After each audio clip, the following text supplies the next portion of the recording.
نعرہ تحقیق، نعرہ حیدری، نعرہ غوثیہ، نعرہ غوثیہ، لجپال لجپال، لجپال لجپال، لجپال لجپال، نبی کا میلاد، بلند آواز سے نبی کا میلاد، نبی کا جھنڈا، نبی کا جھنڈا، عظمت تاجدار ختم نبوت، عظمت تاجدار ختم نبوت، عظمت تاجدار ختم نبوت، حضرت علامہ پیر سید محمد شمس الرحمن شاہ صاحب مشہدی، آستانہ عالیہ حسین آباد شریف، آستانہ عالیہ حسین آباد شریف۔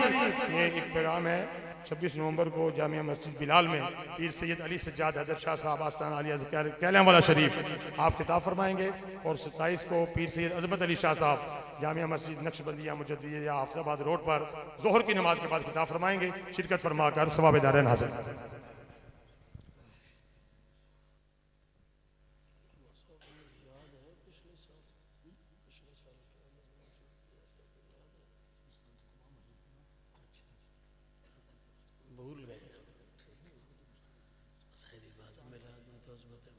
جس کی نسبت سرکار کے ساتھ ہو تو اس میں کبھی بھی یہ سوچ کے مت بیٹھا کریں کہ ہم کسی ادیب کے سامنے حاضر ہیں یا کسی خطیب کے سامنے حاضر ہیں یا کسی نقیب کے سامنے حاضر ہیں۔ جب بھی سرکار کرم فرمائیں اپنے ذکر کی پاکیزہ محفل میں آنے کی اجازت اور توفیق عطا فرمائیں تو اس یقین کے ساتھ بیٹھا کریں کہ ہم کسی ادیب، خطیب یا نقیب کے سامنے نہیں، ہم اللہ اور اللہ کے حبیب کے سامنے حاضر ہیں۔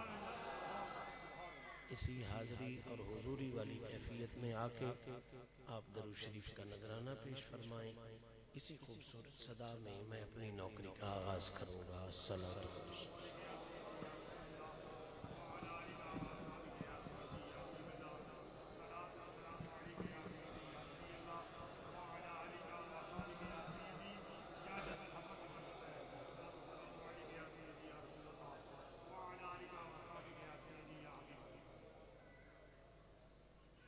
نحمده ونصلي ونسلم على رسوله الكريم اما بعد فاعوذ بالله من الشيطان الرجيم بسم الله الرحمن الرحيم يا أيها الناس قد جاءكم الرسول بالحق من ربكم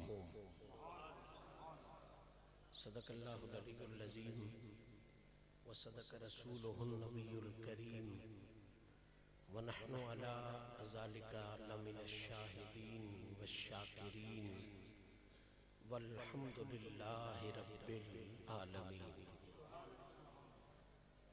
ان اللہ وملائکتہ یصلون علی النبی یا ایہا الذین آمنوا صلوا علیہ وسلموا تسلیما۔